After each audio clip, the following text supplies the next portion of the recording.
अवांजी समातुन ताईं radio voice of Sindh London.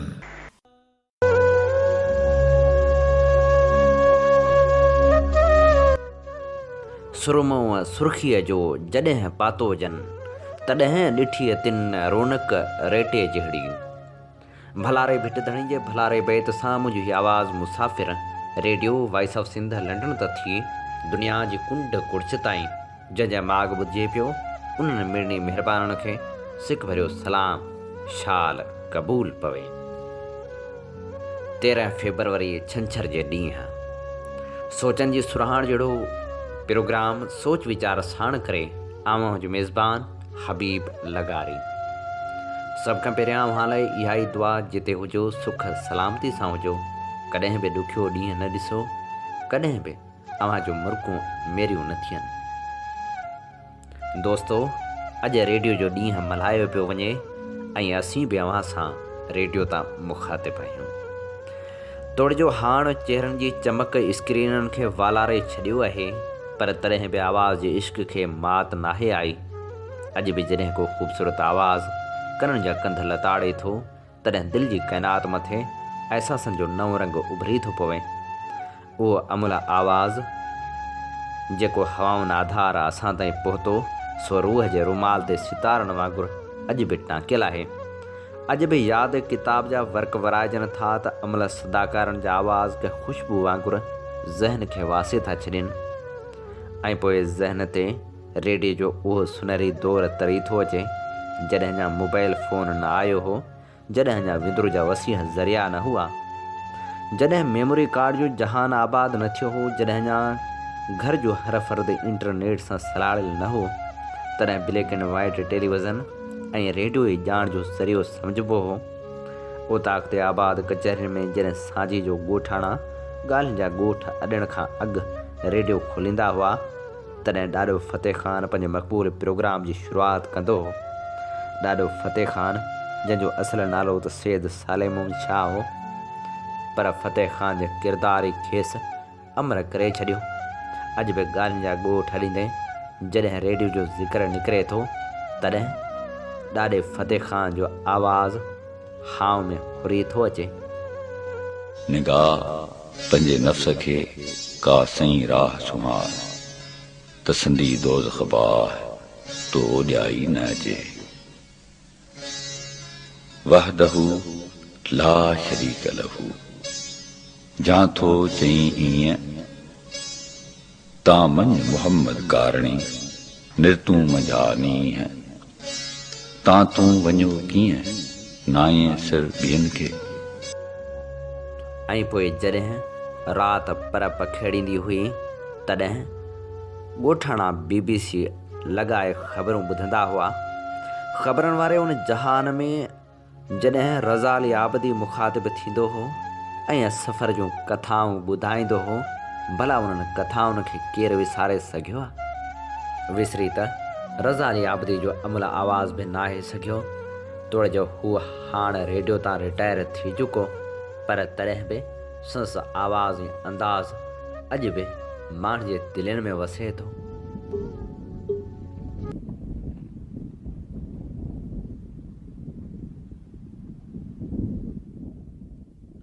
वहाँ ऊपर लद्दाख से चलकर 1500 मील का सफ़र तय करके मैं यहाँ बहरे रब के किनारे शाह बंदर आया हूँ, मगर शाह बंदर यहाँ नहीं है।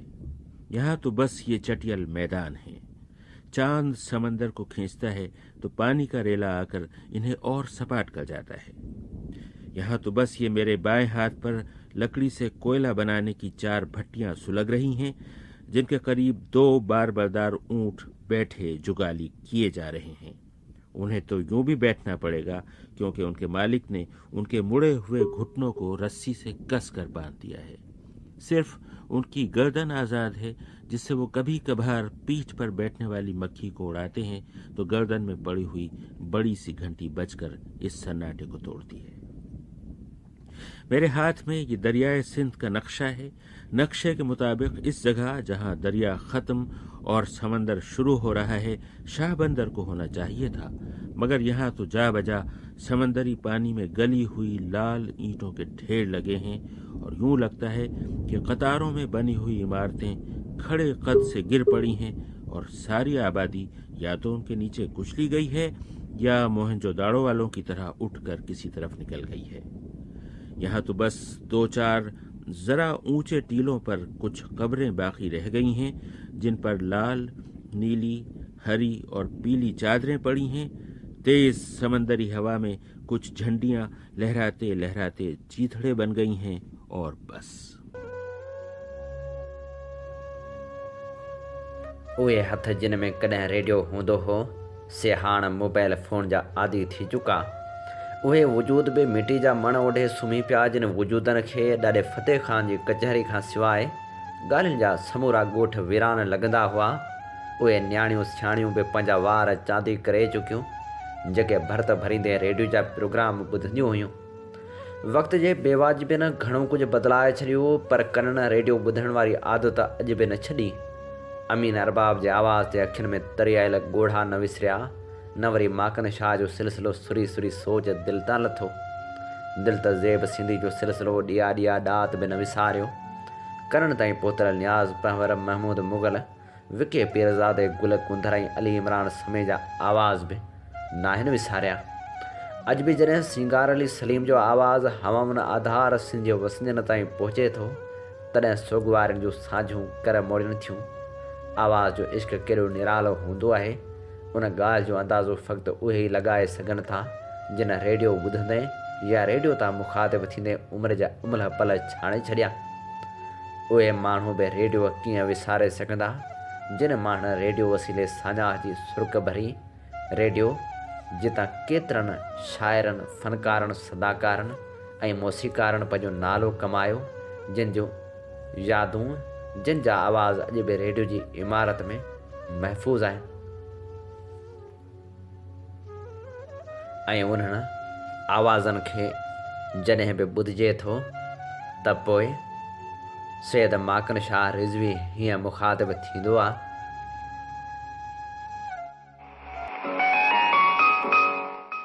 ऐसा थियो सुरई सुरई सोच में, ऐसा साचना दिलनि लाइ लफ़्ज़नि जी ख़ुशबू, जज़्बनि जा गुलाब, अॼोको ख़ूबसूरत नज़्म, अॼोके नज़्म जो शाइर पुनल सिरेवाल ऐं नज़्म उमाणियो सांगड़ मां शमा बलो।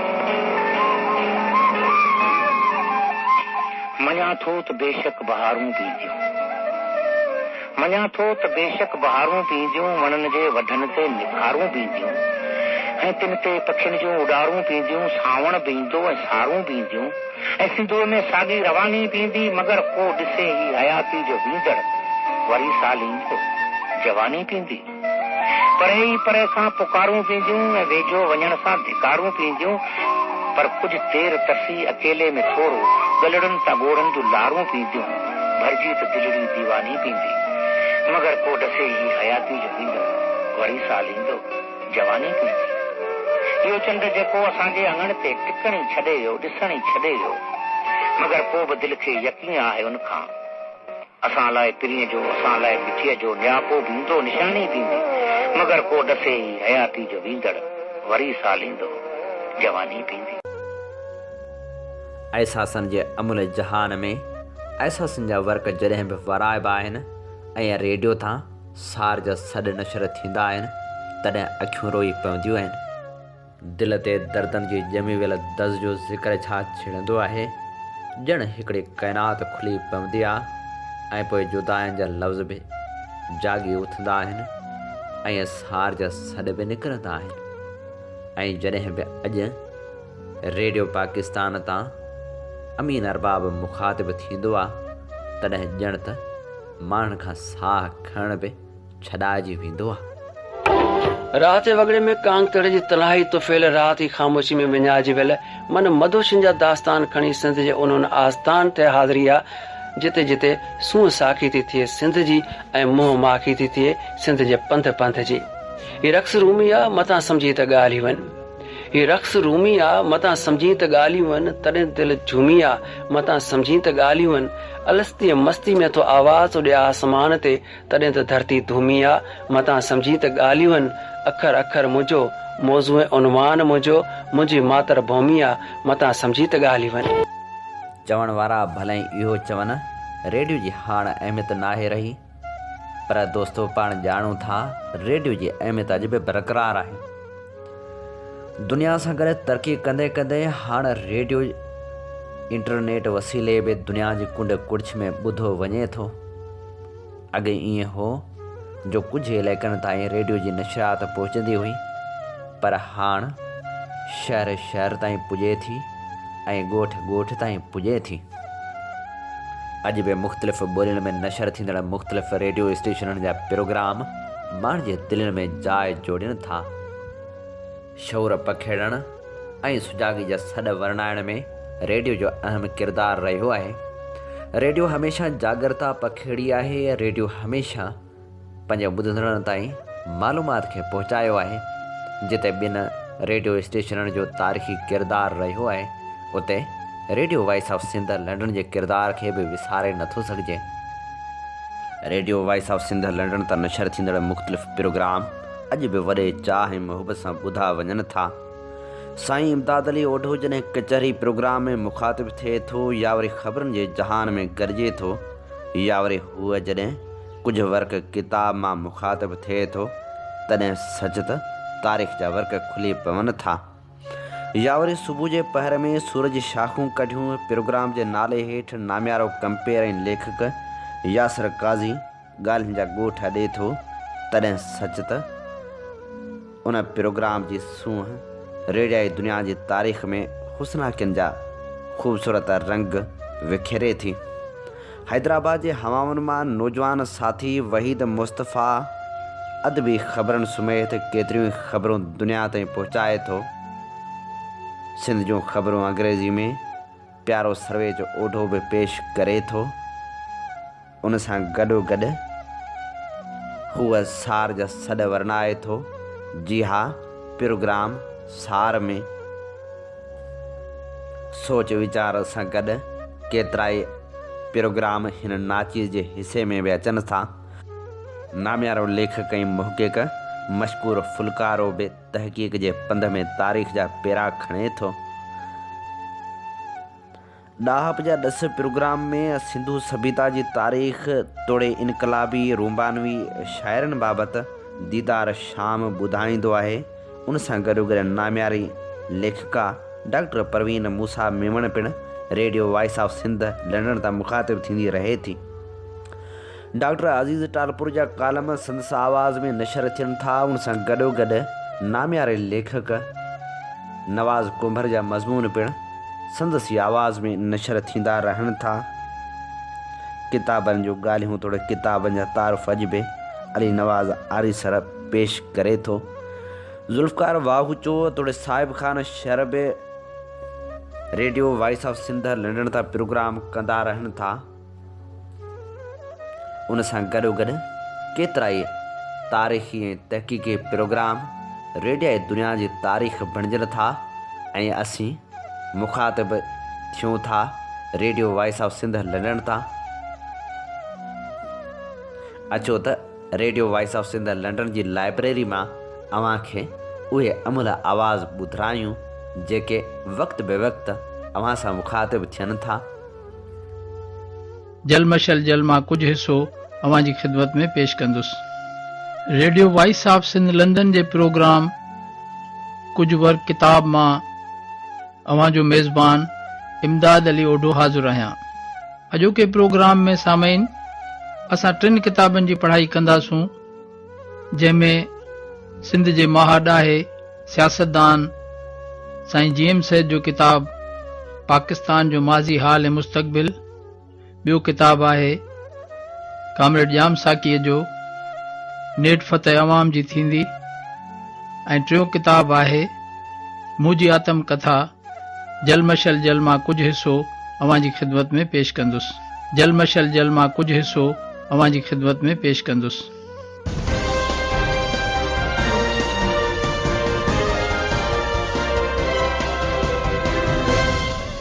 Hi, I'm Sarvej Haidar Odo and welcome in Sindh News, a news roundup on weekly basis only on Radio Voice of Sindh, London. Today's top stories are: Altaf Hussain kicks up a firestorm, demanded a new province in Sindh. जलमशल जल मां कुझु हिसो अवां जी ख़िदमत में पेश कंदुसि।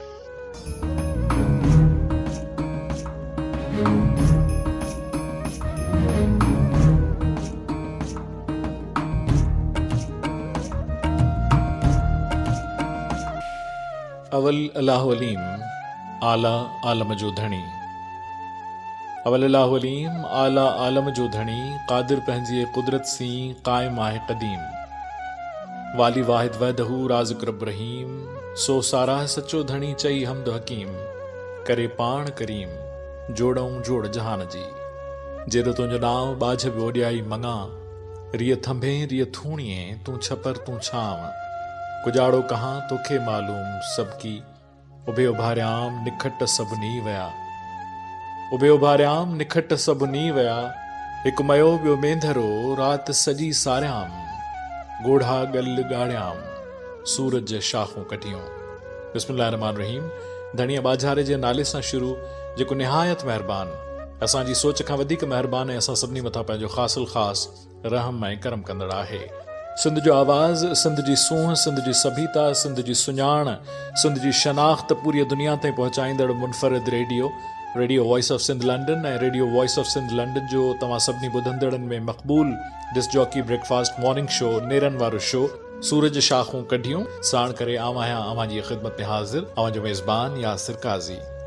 अवां जी समातुनि ताईं radio voice of Sindh London. सामिन radio voice of Sindh London ते अवां जो मेज़बान वहीद मुस्तफ़ा अवां जी समातुनि में अवां खे भलीकार कयां थो। सामिन हैदराबाद में नामियारे लेखक ज़ुल्फ़कार हारीपुट जी किताब सोनवरन सिंधुअ जी महूरत कई वई।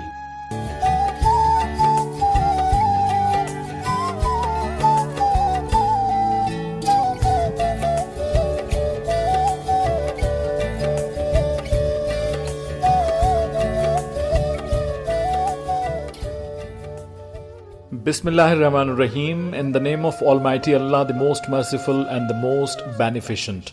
You are listening to Radio Voice of Sindh London, the voice of Sindh, the real voice of Sindh, the depictor, the disseminator of joys and sorrows and beauty and history and the culture, literature, language and everything about Sindh in its unique and different way, which is Radio Voice of Sindh London. And this is Radio Voice of Sindh London's weekly radio show titled Indus Melodies, and this is me Yasir Kazi with you, the host and the executive producer of this weekly radio show, saying you all haq maujood, assalamu alaikum, namaskar, namaste, sat sri akal, mujrosa and welcome to the show.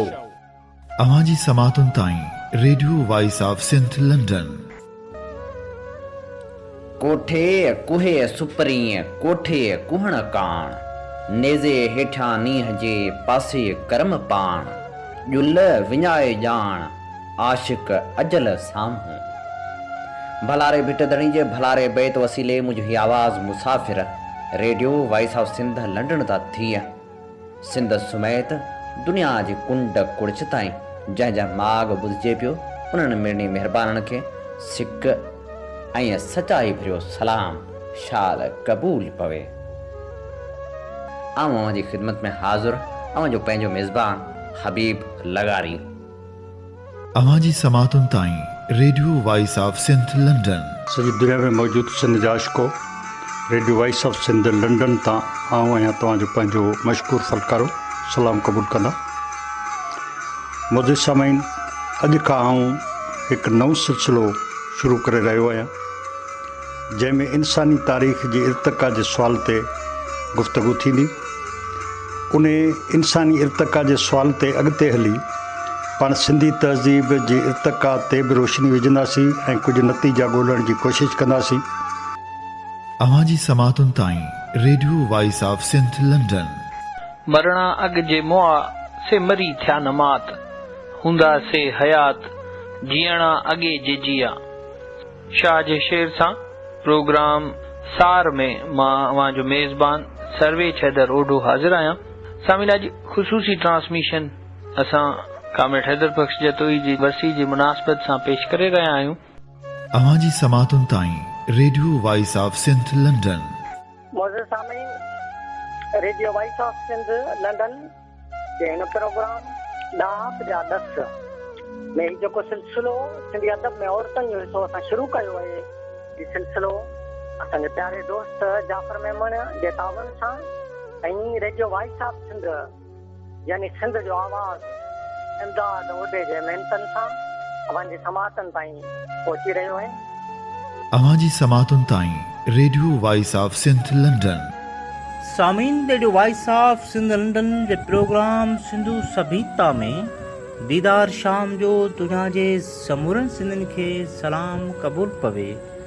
सामीन, radio voice of Sindh London जे programme Sindhu सभीता में सिज क़ौमी मज़ाहमती इनकलाबी रुमानवी शाइरनि बाबति ख़ासि programme पेश कयो वेंदो आहे। हिन हफ़्ते बि सिंध क़ौमी मज़ाहमती ऐं इनकलाबी रुमानवी शाइर हसन दर्स बाबति ख़ासि प्रोग्राम पेश करे रहिया आहियूं। अवां जी समातुन ताईं radio voice of Sindh London.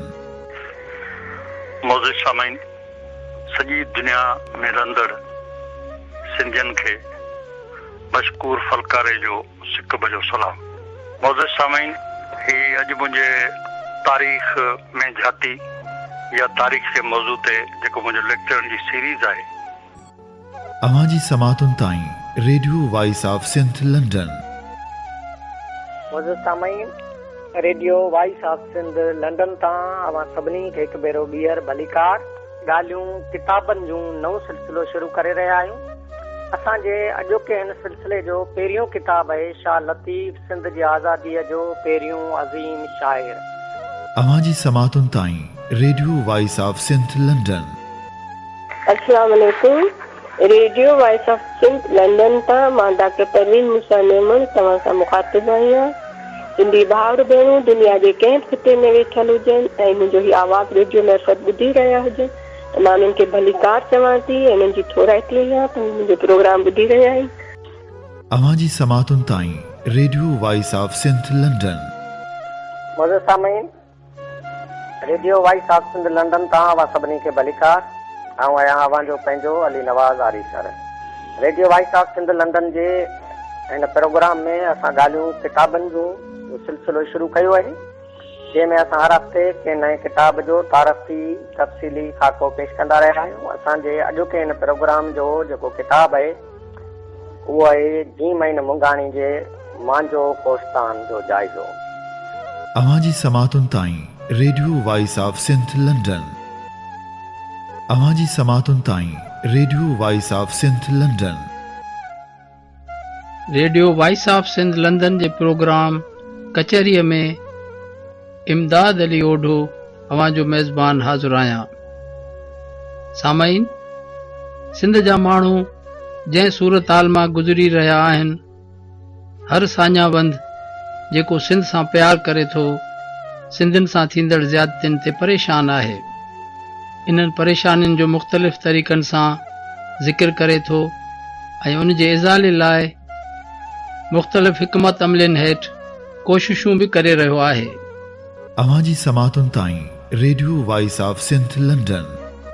Radio voice of Sindh London जे बेशुमार सामीन ऐं मेज़बान जनाब इमदाद अली ओढे जे ख़िदमत में सलाम अर्ज़ आहिनि। अॼु जे हिन प्रोग्राम तहत सामीन अहां जे ख़िदमत में नाटककार SP मेघाणी जे नाटकनि जे खेत्र में कयल पोरे खे वंडेरी आहियूं।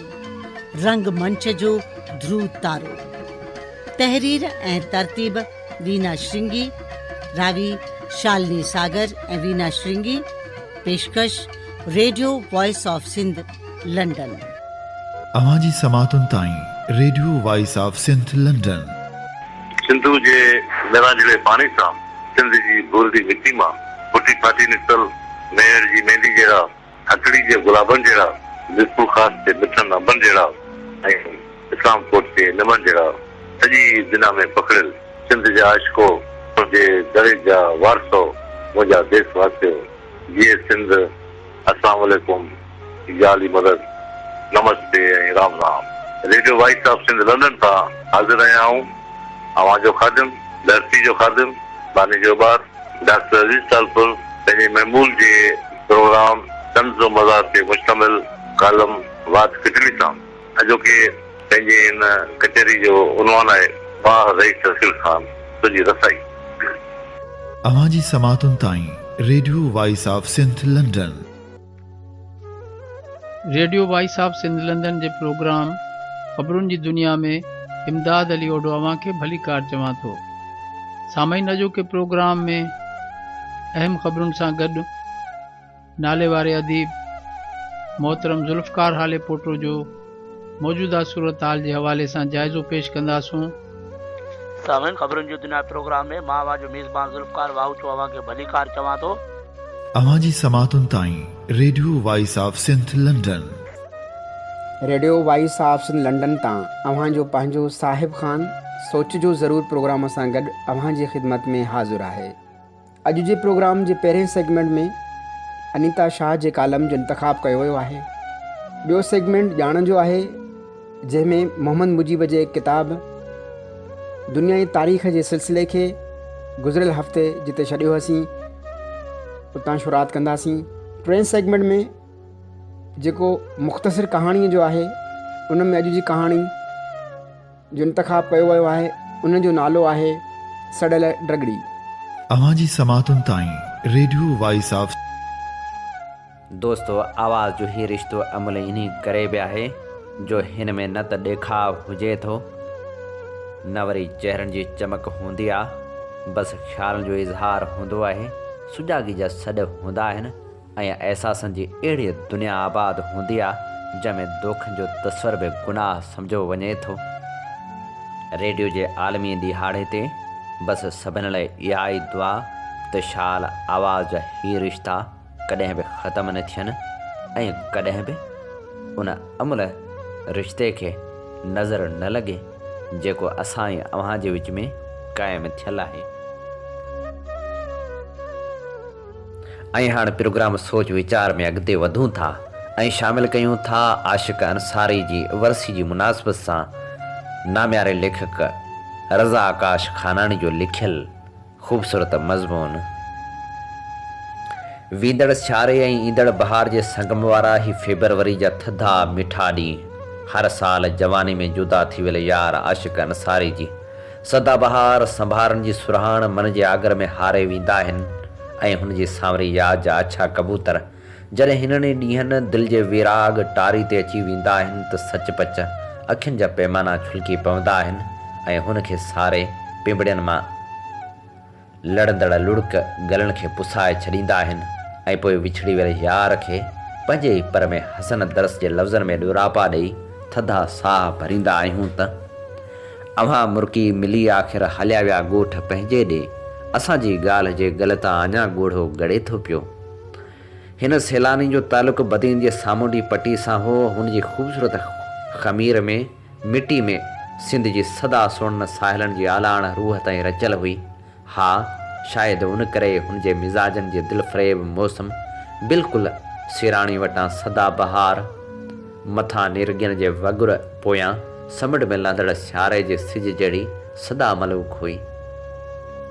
जंहिंजे मोह जी छिक हर अहसास आशना माण्हू खे मोहण में का बि देरि न कंदी हुई। शायदि उहो ई कारण हो जो हुन अलबिले आशिक़ खे पंहिंजी ज़िंदगी में हज़ारे दिलरुबा दोस्त मिलिया जिन जे दिलनि ते आशिक़ बादशाही कंदो हो, जेके हुन खां पोइ हुनजी क़बर पंहिंजे अंदर में ठाहे 7 सालनि खां ॾाढा उदास ऐं ॾाढा उबाणका आहिनि। मिटी में आहिनि मुआ पूरबा असां खेसि दिलि में कयो आहे दफ़न। आशिक़ वॾो पढ़ियल लिखियल नौजवान हो। हुनजे हसीन ज़ोक़ जी बहार जा पंहिंजा जलतरंग हुआ। हू जेकॾहिं चाहे हा त नसर ऐं नज़म में लिखी कुझु न कुझु पंहिंजी अदबी सुञाणप ओस ठाहे वञे हा, पर हुन ईअं न कयो। हुन फ़क़्तु पढ़ण खे तरजीह ॾिनी। हू चवंदो हो त असीं सभु जेकॾहिं लिखण में लॻी वेंदासीं त पढ़ंदो वरी केरु। उन करे मुंहिंजो कमु फ़क़्तु पढ़णु आहे, बाक़ी लिखण वारा भले वञी लिखनि। आशिक़ जो शाइरी सां ॼण ते इश्क़ हो। हूअं त हुनजी लाइब्रेरी में तारीख़, फ़लसफ़े, नसर, तनक़ीद ऐं साइंस समेत मुख़्तलिफ़ मौज़ूअनि जा किताब हूंदा हुआ, पर उहो पागल शाइरी सां बेपनाह प्यार कंदो हो।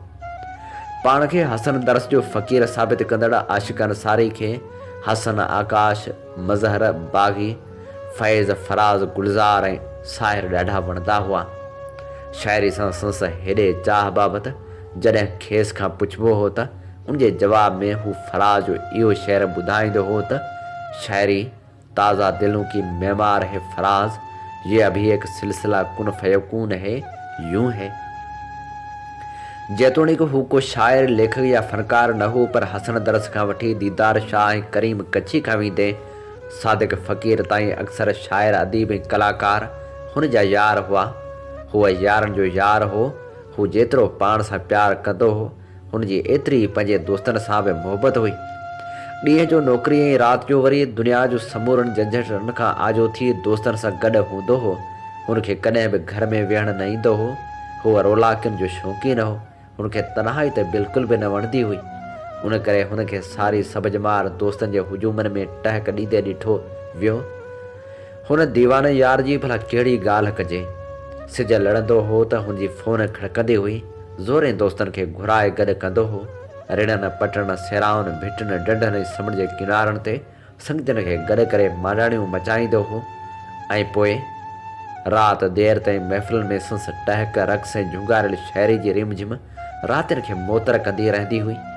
ऐं पोइ आख़िर हुन रौलाक, रिण, राही ऐं रिहाणनि जे राणे खे मौत जो बाज़ ख़बर न आहे कीअं झपे वियो ऐं हज़ारनि दोस्तनि खे हिकिड़ो करे हलियो वियो। हुन खां पोइ हुनजा सभु दोस्त वणा वणा काठी थी विखरी विया। महफ़िलियूं ऐं रिहाणियूं रुसी वियूं। हाणे बसि हिकु न खुटंदड़ उदासी जी पनछण आहे, जेका संगतियुनि जे अखियुनि में अकेली रहिजी वई आहे, जेका खेसि ॻोल्हे बि हंजू हारे थी। को तारो अंधारो खिड़ी वियो करे, अॼु विछोड़ा वरी सुखड़ी वियो करे, कंहिं बि सोरठ जा मारी मयारी न थियूं, पंहिंजो सुरंदो तॾहिं मां ठड़ी वियो करे।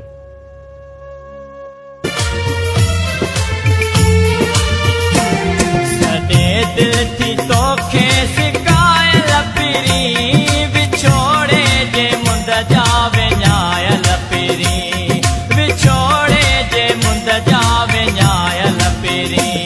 सॼे दिल थी तोखे सिकायल पिरी, विछोड़े जे मुंद जा विञायल पिरी, विछोड़े जे मुंद जा विञायल पिरी।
विछोड़े जे मुंद जा विञायल पिरी।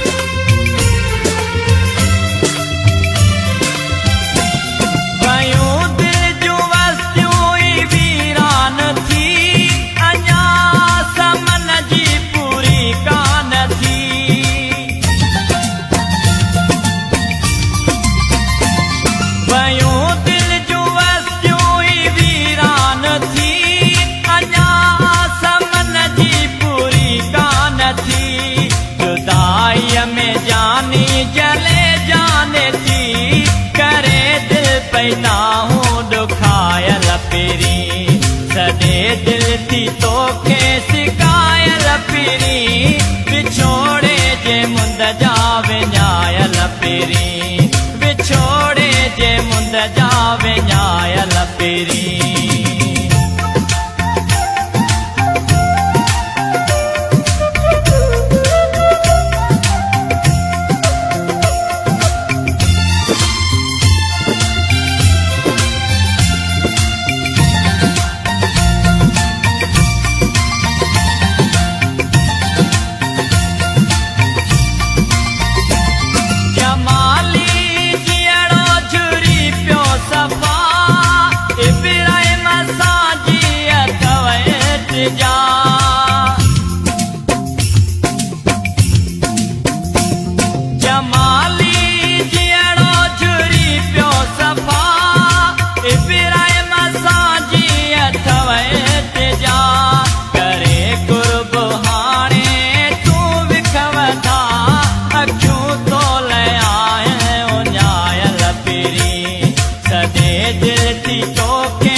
विछोड़े जे मुंद जा विञाय लपीरी सदे दिल थी तोखे सिकाय लपीरी विछोड़े जे मुंद जा विञाय लपीरी विछोड़े जे मुंद जा विञाय लपीरी विछोड़े जे मुंद जा विञाय लपीरी विछोड़े जे मुंद जा विञाय लपीरी।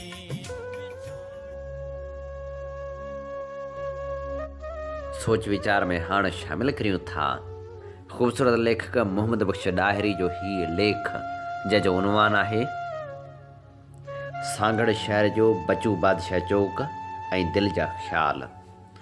सिंध में अंग्रेज़नि जी सिंध मथां कब्ज़े ख़िलाफ़ हुर मज़ाहिमती तहरीक जो आगाज़ सांगड़ ज़िले मां कणग बंगलो मां थियो हो। चुटारियूं डेम वारी जाइ ते मखी ॿेलो हूंदो हो जितां हुर गोरिला अंग्रेज़नि ख़िलाफ़ कारवायूं कंदा हुआ। हुर तहरीक जो सरवाण सुरिया बादशाह हूंदो हो। हुरनि अंग्रेज़नि ख़िलाफ़ पंहिंजी मुतवाज़न हुकूमत बि क़ाइमु कई हुई जेका गुलू गवर्नमेंट जे नाले सां मशहूरु थी, जंहिंमें बचू बादशाह पीरू वसाण ऐं ॿिया हुर तहरीक जा सरगर्म अॻवान वज़ीर हूंदा हुआ। अंग्रेज़नि हुर गोरिलनि जे ख़िलाफ़ सख़्तु कार्रवाई कई हुई। गणग बंगले ते बमबारी खां वठी हुर तहरीक जे गोरिलनि खे फाहियूं ॾियणु, हुरनि खे ख़ानदान समेत लोड़नि में क़ैद करण समेत सख़्तु सज़ाऊं ॾिनियूं हुयूं। हुर तहरीक जे बानी सरवाण शहीद सुरिया बादशाह खे सेंट्रल जेल हैदराबाद में क़ैद करे 20 मार्च 1943 ते फाही ॾिनी वई हुई। अंग्रेज़नि हुरनि ख़िलाफ़ बलूचिस्तान मां बुगटी कबीले जा माण्हू घुराए खेनि सांगड़ ज़िले में जागीरूं ॾेई हुरनि खे ख़तमु करण जो टास्क ॾिनो हो। अॼु बि सांगड़ भरिसां कोट नवाब खां शाहपुर चाकर ताईं वॾे तइदाद में बुगटी कबीले जा माण्हू आबाद आहिनि ऐं संदन वॾा वॾा ॻोठ क़ाइमु आहिनि। सांगड़ शहर में बचू बादशाह चौक बि मौजूदु आहे जिते हुरनि खे फाही ॾिनी वई हुई। बचू बादशाह सांगड़ जो मशहूरु तरीन चौक आहे। भरिसां ई नेशनल बैंक अथसि। हिन चौक तां हज़ारे माण्हू ऐं गाॾियूं रोज़ गुज़रंदियूं आहिनि, पर घणनि खे ख़बर न हुजे त बचू बादशाह पीरू वज़ीर गुलू गवर्नमेंट खे हिन चौक ते फाही ॾेई संदन लाश टंगिया विया हुआ। मां हिन चौक तां गुज़रदे ॾुखारो थी पवंदो आहियां ऐं मुंहिंजे तस्वर में गोरिलनि खे फाही ॾियण जा अणॾिठल मंज़र फिरण लॻंदा आहिनि। अंग्रेज़ 1947 में हलिया विया, पर हुर 1954 ताईं लोड़नि में क़ैद रहिया। लोड़नि में क़ैद नसल जा अक्सर माण्हू त ही जहान छॾे विया, पर जेके मासूम ॿार हुआ उहे पोड़पण जी दहलीज़ ते पहुचण ताईं बि अलाह वरायो उदासी बीहण जियां पंहिंजा उहे भयानक ॾींहं अंग्रेज़नि जे ज़ुल्म जा दास्तान विसारे न सघिया आहिनि। जीअं रहीम हिंगोरे जी घरवारी खे माण्हू विसारे न सघिया आहिनि, जा पंहिंजे वर रहीम हिंगोरे खे सेंट्रल जेल हैदराबाद मां फ़रार कराइण जहिड़ो हिकु वॾो बहादुरी वारो कारनामो अंजाम ॾिनो हो। पर रहीम हिंगोरो सेंट्रल जेल हैदराबाद जे बुलंद दीवार टिपंदे बिजली जी तार सां टकराए जी करंट लॻण सबबि जेल जी दीवार जे अंदरे पासे किरी पियो हो। अहिड़ियूं हज़ारे सचूं कहाणियूं सिंध में सुरकंदे ख़ामोश थी वियूं, पर वरी खेनि मोहम्मद उस्मान डीपलाई जहिड़ो नावल निगार मिली न सघियो, जा हुर मज़ाहिमती तहरीक ते सांगड़ नावल लिखियो हो। बचू बादशाह चौक ते मूंखे सांगड़ नावल जा किरदार यादि ईंदा आहिनि। सांगड़ घणो बदिलजी वियो आहे। मज़ाहिमती वक़्त जो किस्सो बणिजी उन करे बि ख़तमु थी वियो त सांगड़ मां मज़ाहिमती आवाज़ जूं पहाड़ूं पटण लाइ अयूब खान जे ज़माने में लखे पंजाबियुनि खे आबाद करे सांगड़ ज़िले जूं ज़मीनूं जाइदादूं कारोबार मकानी हुक्मरानी खेनि गिफ्ट करे ॾिनी वई। खेनि चक बणाए मुकमल सहूलियतनि सां आबाद कयो वियो। सांगड़ ज़िले जे काफ़ी जायुनि ते पंजाबी ख़ानदान जा माण्हू मुंहिंजा दोस्त आहिनि। मूं संदन ॻोठनि में बि चकर हया आहिनि जिते ज़िंदगी जी हर बुनियादी सहूलियत बिजली गैस रोड रस्ता स्कूल अस्पतालूं निकासी निज़ाम पकियुनि घटियुनि समेत बैंकनि जे ब्रांचनि जूं सहूलियतूं बि मौजूदु आहिनि। पर सिंध जे असलूकनि रहवासियुनि जी खंडर बणिजी वियल ॻोठनि ऐं शहरनि खे ॾिसी महसूसु थींदो आहे असांजा घर घाट बेगार कैंपूं या ग़ुलाम माण्हुनि जूं अहिड़ियूं बस्तियूं बणिजी रहिजी वियूं आहिनि जिते कई नसल ख़ुशियुनि खां ख़ाली ज़िंदगी में ग़मनि दर्दनि पीड़ाउनि परेशानी जी धुमण में गर्क थी ख़तमु थी विया आहिनि। सांगड़ ज़िले में केतिरियूं ई तेल गैस जूं कंपनियूं मौजूदु आहिनि। तेल गैस मां रोज़ानो अरबे रुपयनि जी पैदावार मुल्की ख़ज़ाने में जमा थिए थी। पर ज़िले सांगड़ जा माण्हू भयानक गुरबत जी ज़िंदा तस्वीर बणिजी रोज़गार जी तलाश में दर दर भटकंदा रहनि था। पर तेल गैस कंपनियुनि में पंजाब सूबे जा लखे माण्हू लखे रुपया पघारूं खणनि था। सिंध सूबाई खातनि तोड़े वफ़ाक़ी खातनि में ॿियनि सूबनि जा सवें सरकारी मुलाज़िम ज़रूरु हूंदा जिन सांगड़ ज़िले जो डोमिसाइल ठहिराए सिंध जे वलू ऐं खमू जे हक़ ते दाड़ो हणी सिंध जे असुलकनि रहवासियुनि खे 3 दर्जे जे शहरी खां बि बदतर बणाए छॾियो। अहिड़ियूं कई कहाणियूं सांगड़ ज़िले में दफ़न थियूं पियूं आहिनि। पर सिंध अञा मैक्सिम गोरकी जानपाल सरतर को माउज़ी तंग पैदा न कयो आहे। पर उन्हनि समूरनि शख़्सियतनि खां मथां ई जेका शख़्सियत सिंध पैदा कई हुई उहा लतीफ़ साईं जी शख़्सियत हुई जंहिंखे असां पीर बणाए पिनण जे नए दग ते हली पियासीं। पर पुरवकार आज़ादी सां जीअण हक़ हुक्मरानी जो हुनर ॼाणे न सघियासीं।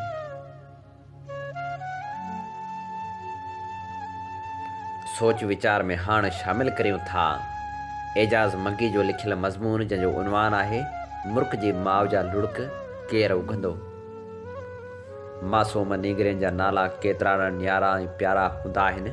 जॾहिं उन्हनि जी अमड़ उन्हनि जो नालो खणंदी आहे तॾहिं ईअं महसूसु थींदो आहे जीअं का छिलड़े जे गले में पियल घिंटड़ी वॼंदी हुजे। जॾहिं उहे ॿारड़ियूं टहिक ॾेई खिलंदियूं आहिनि तॾहिं काइनात जा समूरा राज़ खुलण वारियूं कुंजूं छण छण कंदियूं आहिनि। जॾहिं उन्हनि जे मासूम गलनि जे मथां मोतियुनि जहिड़ा लुड़क लड़ी पवंदा आहिनि तॾहिं जबलनि जा जीव बि झुरी पवंदा आहिनि। पर असांजा समाज में ज़िंदा रहण जी क़ीमत अदा करे रहिया आहियूं। उहो समाज पथरनि खां बि सख़्तु थी वियो आहे। उहा अॼु जी ॻाल्हि न आहे। कई साल अॻु अमर जलील इहो लिखियो हो दिलि डूंगर हुजे हा त डरी पवे हा। जी हा, इंसाननि जूं दिलियूं डूंगरनि खां वधीक सख़्तु हूंदियूं आहिनि तॾहिं त उहे बर्दाश्त करे वञनि थियूं उहे मामरा जेके हर ॾींहुं थियनि था। उहे मामरा जेके वहशत भरिया आहिनि। उहे मामरा जिन में कारतूस या भरियल छिरा आहिनि। जॾहिं बि उहे दिलि ते हलनि था तॾहिं जीअण तमामु घणो मुश्किल बणिजी वञे थो। कॾहिं कॾहिं त महसूसु थींदो आहे त ॼण असां कंहिं तरह जी हालत जंग में आहियूं। जंग जी हालत में माण्हुनि जे अखियुनि जा लुड़क ख़ुश्क थी वेंदा आहिनि। उन्हनि मां अहसास ख़तमु थी वेंदा आहिनि। उहे बेहस बणिजी वेंदा आहिनि। असां वटि बि मासूमियत सां जेको कुझु थी रहियो आहे उहो कुझु एतिरो अज़ाब सां भरियल आहे जो उनजे बारे में लिखण बि तमामु घणो मुश्किल महसूसु थिए थो। कॾहिं कॾहिं त माण्हू कलम रखी सोचणु लॻे थो त आख़िर छा लिखिजे। जेकॾहिं लिखण सां वहशतूं घटिजी वञनि त माण्हू जेको कलम में पंहिंजे वजूद जो रत बि न पोड़े कुझु लिखे। पर जेकॾहिं वहशतूं लिखण सां गॾु पूरो वछोट थी हलनि त पोइ माण्हू लिखण जो कारज वञाए वेहे थो। काल्ह मासूम ॿारड़ी अलीशा जो रेप थियो ऐं समूरी सिंध सरापा एहतिजाज बणिजी वई। पर हिन महिल अलीशा किथे आहे, हूअ केॾांहुं आई ऐं केॾांहुं वई, हुनजो को पतो कोन्हे। हुन सां इंसाफ़ कहिड़ो थियो असां बिल्कुलु बि नथा ॼाणूं। असांखे सिर्फ़ु एतिरो मालूम आहे त अलीशा जा ज़ख़्म भरिजण खां अॻु में ॾोकिरी जी मुर्क लुड़क में तब्दील थी वई आहे। ॾोकिरी जी मुर्क 5 सालनि जी आहे। हुन अञा पूरी ॿोली बि न सिखी आहे। हू सिर्फ़ु सुठियुनि ऐं मिठियुनि शयुनि खां आशना थी आहे, पर हुन मासूम जे वात में वहशत जो जेको तेज़ाब उथियो वियो आहे उनजो हिसाबु केरु ॾींदो? असांजा हुक्मरान अहिड़नि मामलनि खे मुकमिल रीत नज़रअंदाज़ करण में महारत रखनि था। उन्हनि जी पूरी कोशिश हूंदी आहे त इंसानी हक़नि जो कोई बि इशू पंहिंजी मौत पाण मरी वञे, पर को मामिलो जेको मारे बि न मरंदो आहे उहो पंहिंजी पूरी शिदत सां उथी पवंदो आहे। उहो इशू पाण असां गॾियल अहसासनि खे मेड़े सेड़े वस वारनि जो घेरो कंदो आहे। जॾहिं हुक्मरान घेरे में ईंदा आहिनि तॾहिं उहे मजबूर थी मज़लूम जे घर जो पतो पुछंदा आहिनि। अलीशा जे बारे में बि ईअं ई थियो। हाणे मुर्ख कलोड़ जे हवाले सां बि ईअं थियणु घुरिजे। मुर्ख जी माउ पंहिंजी मासूम नियाणी जे मथां मथो रखी वेठी आहे ऐं हुनजे अखियुनि मां लुड़क लारूं करे वहनि था। हू ग़रीब आहे, हुनजो घर वारो ग़रीब आहे, हुनजा मिट माइट मिसकीन आहिनि। जेकॾहिं हूअ ज़ोर वारा हुजनि हा त इलाइक़े में इमरजेंसी डिक्लेयर थी वञे हा। हुक्मरान अवाम खे पुरमन रहण जूं अपीलूं कनि हा, पर उहो कुझु न पियो थिए। छो त मुर्ख मिसकीन घर सां तालुक़ु रखे थी। मिसकीननि जे मुक़दर में मुर्ख किथे हूंदी आहे? हू त सिर्फ़ु मुस्कुराइण जी कोशिशि कंदा आहिनि ऐं उन कोशिश दौरान हुनजा लुड़क लड़ी पवंदा आहिनि। उहो ई कुझु मुर्ख सां थियो आहे, मुर्ख जी माउ सां थियो आहे, मुर्ख जे पीउ सां थियो आहे, उन समूरे पाड़े सां थियो आहे जंहिंखे अबू अमा चवंदा आहिनि। उहो समूरो पाड़ो तमामु ॾुखारो ऐं तमामु तकलीफ़ में भरियलु आहे। उन्हनि खे हिकु त मासूम मुर्ख जो अहसासु जोड़े रहियो आहे ऐं ॿियो त हू पाण नियाणियुनि वारा आहिनि ऐं उनजो नियाणियूं बि एतिरियूं ई निढड़ियूं आहिनि जेतिरी निढड़ी असांजी मुर्ख आहे। असांजी मुर्ख जेका घर खां निकिरी घटी में पहुचण वारी उमिरि खे पहुती त हिकु वहशीअ तां ईअं खमिजी वई जीअं कबूतरी जा बचड़ा कंहिं ॿिली खां खमिजी वेंदा आहिनि। हू जेका गुलनि फुलनि जहिड़ी आहे तंहिंखे उजाड़ियो वियो आहे, तंहिंखे जिनसी बाह में साड़ियो वियो आहे, जंहिंखे तमामु घणी तकलीफ़ मां गुज़ारियो वियो आहे। छा मुर्ख सिर्फ़ु मासूम जिस्म जो नालो आहे? छा मुर्ख मासूम ज़हन जो नालो न आहे?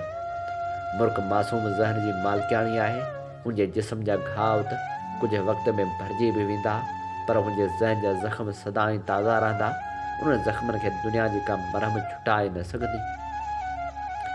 उहे ज़ख़्म सदाईं रसंदा रहंदा, उहे ज़ख़्म सदाईं हुनखे अज़ियत पहुचाईंदा रहंदा। हूअ जॾहिं बि तमामु घणो खिलंदी तॾहिं ओचितो हुनखे पाण सां थियल वहशत यादि ईंदी ऐं हूअ पंड पहिण बणिजी वेंदी। हुन खां पुछा कयो वेंदो त छा थियो, पर हू शदीद तकलीफ़ सबबु कुझु ॿुधाए बि न सघंदी। छो त मुर्ख जे जिस्म जो इलाज त कयो वेंदो, पर हुनजे ज़हन खे पहुतल ज़ख़्मनि जे इलाज जे सिलसिले में कुझु बि न कयो वेंदो। छो त हू ग़रीब पीउ जी धीउ आहे। हुनजे पूरे ख़ानदान खे ख़बर न आहे त नफ़्सियात जो माहिर छा थींदो आहे। हू मिठनि ॿोलनि सां माण्हुनि जे रूहनि खे पहुतल घावनि जो इलाज कीअं कंदो आहे। मुर्ख जे माइटनि खे उनजो को पतो कोन्हे। उन ॻाल्हि जो अहसासु त सरकार खे हुजणु घुरिजे। उहा सरकार जेका माण्हुनि खे सिर्फ़ु वोटनि विझण वारी मशीन थी सम्झे। उन सरकार खे पतो हुजणु घुरिजे त इंसान सिर्फ़ु वोट न विझंदा आहिनि, उन्हनि खे ज़ख़्म बि मिलंदा आहिनि, उनजो रत बि वहंदो आहे, उन्हनि खे सूर बि थींदो आहे, उन्हनि खे पाण सां थियल नाइंसाफ़ियुनि जी तकलीफ़ बि ईंदी आहे। जेके उन्हनि जी तकलीफ़ जो सबबु बणिजंदा आहिनि उन्हनि खे हू कानून जे कटहरे में ॾिसण बि चाहींदा आहिनि। उहो फ़र्ज़ु कंहिंजो आहे? उहो फ़र्ज़ु सरकार जो आहे, उहो फ़र्ज़ु रियासत जो आहे। उहा रियासत जंहिं लाइ चयो वेंदो आहे त उहा माउ जहिड़ी हूंदी आहे। जेकॾहिं रियासत माउ जहिड़ी हुजे त मुर्ख जहिड़ा मासूम बचड़ा लुड़क छो बणिजी वञनि? मुर्ख जहिड़ा मासूम बचड़ा उन करे लुड़कनि में तब्दील थी वञनि था जो उन्हनि जी कानूनी वारसी कान थी थिए। जॾहिं बि हिकु समाज में कानून पंहिंजो किरदारु अदा कंदो आहे तॾहिं उहो समाज वहशतनि खां महफ़ूज़ रहंदो आहे। जॾहिं कानून सिर्फ़ु मख़सूस माण्हुनि जे घरनि जो गोलो बणिजी वेंदो आहे, जॾहिं हुनजी कानूनी किरदारु ख़तमु थी वेंदो आहे, जॾहिं उहो अवामी फ़र्ज़ अदा करण खां महरूम थी वेंदो आहे, तॾहिं अहिड़ियूं वहशतूं जनम वठंदियूं आहिनि, तॾहिं मुल्कूं लुटिजी लुड़क थी वेंदियूं आहिनि, तॾहिं समाज दरंदगी जे वर चढ़ी वेंदो आहे। उहो कहिड़ो समाज आहे जिते ॾोह न थींदा आहिनि? ॾोह हर समाज जो ॾाज थियनि था, पर बदमनी जी जेतिरी बाह असांजे समाज में ॿरे थी एतिरी कंहिं बि समाज में नथी ॿरे। उहा बाह जंहिंमें माग फुड़नि जहिड़ा ॿार जलंदा रहनि था, उहा बाह आख़िर कॾहिं विसामंदी? उहा बाह कॾहिं विसामंदी जॾहिं उनजो तय कानून खे बि अचे ऐं कानून खे सेक कीअं ईंदो। कानून खे सिर्फ़ु उन सूरत में सेक ईंदो जॾहिं हुकूमत उन्हनि खां पुछाणो कंदी जेके वर्दियूं पाए हलनि था, जिन खे प्रोटोकॉल मिलियल आहे, जिन वटि तमामु घणा पावर आहिनि, जिन खे इहो मालूम आहे त उन्हनि खे सिर्फ़ु ऐं सिर्फ़ु उहे फ़र्द ख़ुशि रखणा आहिनि जेके फ़र्द उन्हनि जे नौकरियुनि ते असरअंदाज़ थी सघनि था। अहिड़ी रीति कानूनी करप्शन जो सिस्टम वजूद में अचे थो। उन सिस्टम में जॾहिं मुल्क जहिड़ियूं मासूम ॿारियूं फासी वञनि थियूं तॾहिं उनजी ज़िंदगी हिकु ज़ख़्म बणिजी वेंदी आहे। मुल्क जे मुक़दर में कुझु ज़ख़्म न आया आहिनि, पर मुल्क पाण मुकमल तौर ते ज़ख़्म बणिजी वई आहे। हिकु अहिड़ो ज़ख़्म जंहिंमां वजूद जो रत ऐं अहसासनि जो उहो पाणी वही रहियो आहे, जंहिंखे लुड़क चयो वेंदो आहे। मुल्क असांजे समाज जो आईनो आहे। असांखे उन आईने में पंहिंजी पंहिंजी सूरत ॾिसणु घुरिजे ऐं असांखे सम्झणु घुरिजे त असां आख़िर कहिड़ी दुनिया में रहूं था। जेकॾहिं असांखे इहो अहसासु थी वियो त असां जंहिं दुनिया में रहूं था उहा दुनिया दर्दनि जो देरो आहे, त पोइ असां उन दुनिया खे तब्दील करण जी कोशिशि बि कंदासीं। जेकॾहिं असांखे इहो अहसासु ई न हूंदो त असां दर्दनि जी दुनिया में रहूं था त असां उन दुनिया खे तब्दील करण जी कोशिशि कीअं कंदासीं। हीअ दुनिया जेका मासूम मुल्कनि जी कातिल आहे, उन दुनिया खे तब्दील थियणु घुरिजे। उन दुनिया खे माउ जी हंज जहिड़ी दुनिया हुजणु घुरिजे जेका दुनिया बाह जो खोरो बणियल आहे। अहिड़ी दुनिया में इंसाननि जो गुज़ारो कीअं थींदो जंहिं दुनिया में वणनि जे टारियुनि ते पखी ऐं घरनि जे घटियुनि में ॿार महफ़ूज़ न हुजे।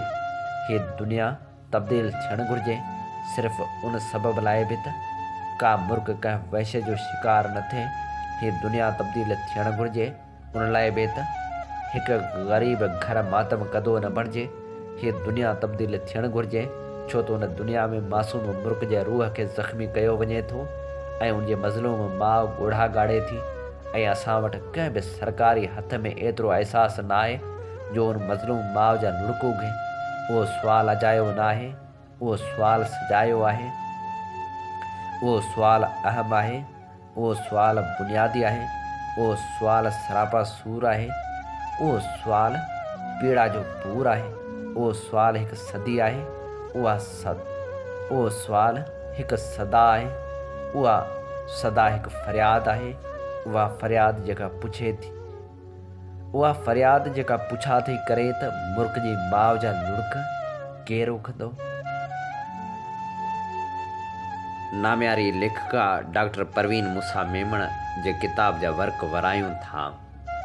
आलिम सवा आबाद करी किताब मां चूंड मज़मून अव्हां जी ख़िदमत में पेश करे रहिया आहियूं, जेको असांखे उमाणियो हैदराबाद जे हवाउनि मां डॉक्टर परवीन मूसा मेमण। मज़मून जो उनवान आहे सोरिहा मरीन सोभ खे।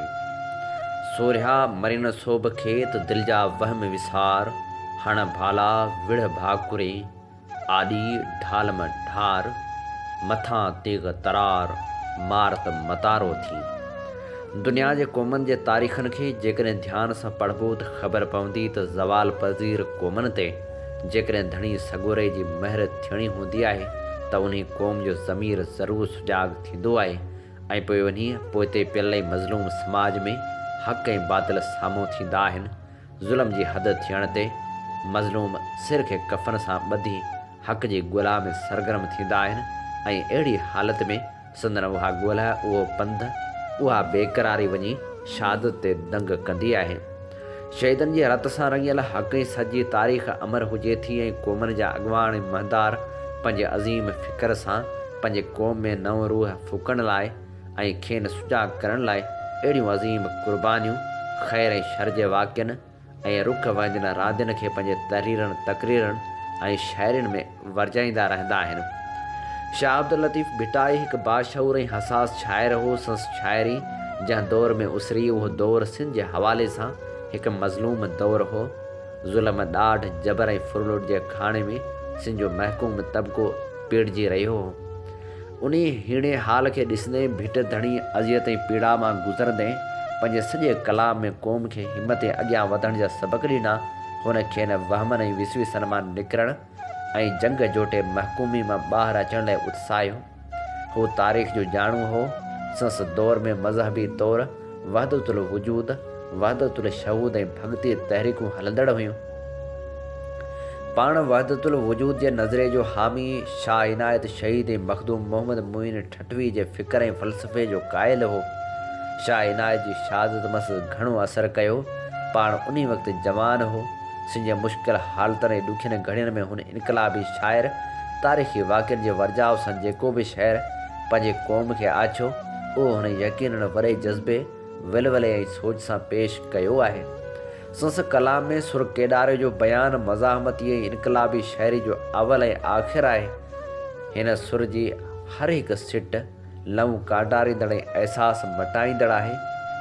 शाह साहिब फ़क़्ति शाइर न हो हिकु वक़्तु अज़ीम फ़लासफ़र ऐं इंसान दोस्त इनकलाबी अॻवान हो।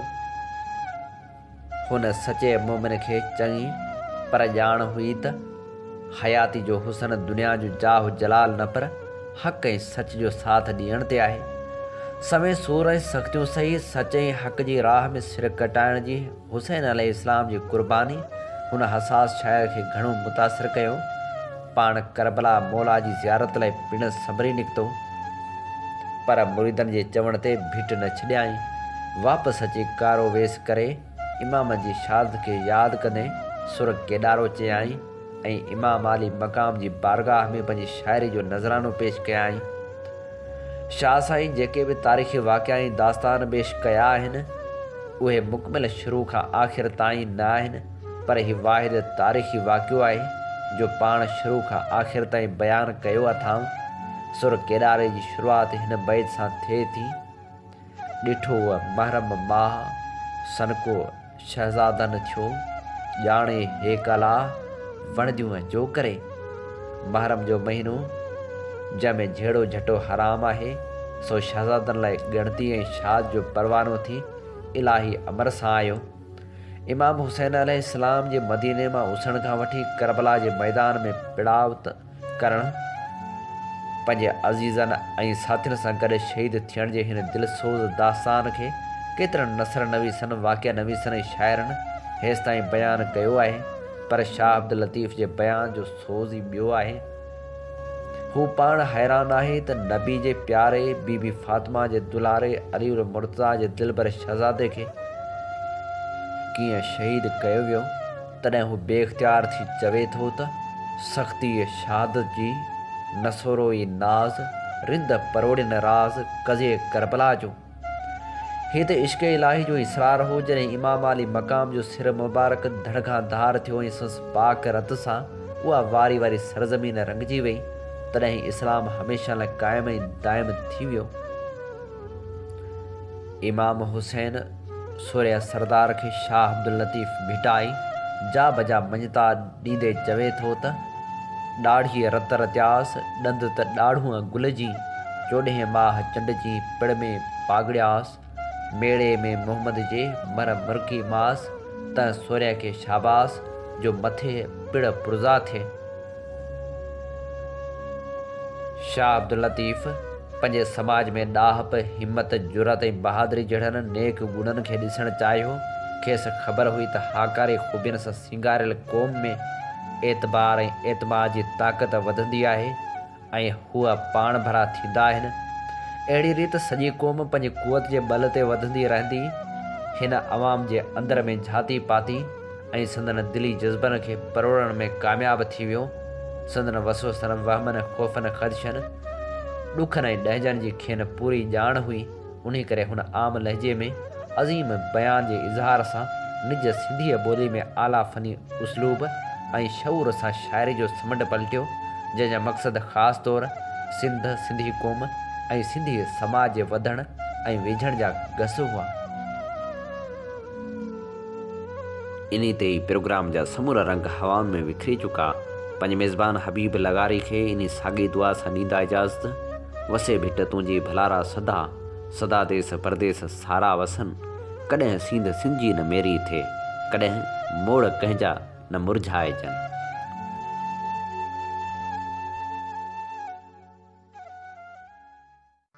सिंधु मुंहिंजी अमा, सूंह तुंहिंजी मथां छा लिखी छा लिखां छा लिखी छा लिखां ओ सिंध मुंहिंजी अमां दुनिया जा सिंधियो हिक मुठ थी सिंध बचायो। सिंध मुंहिंजी अमां सूंह तुंहिंजी मथां छा लिखी सिंध जो क़ौमी आवाज़ radio voice of Sindh London.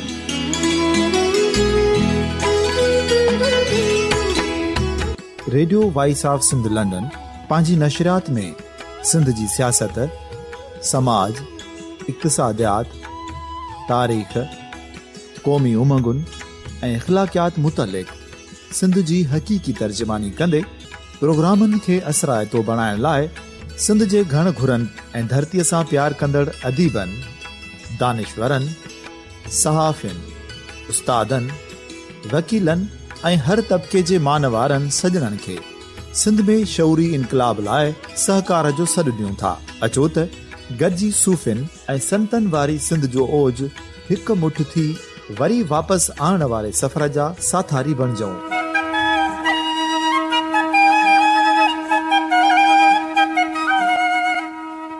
हिकु नए सुबुह जी शुरूआत जो पड़ाॾो घर घर, ॻोठ ॻोठ ऐं शहर शहर ताईं पहुचायो।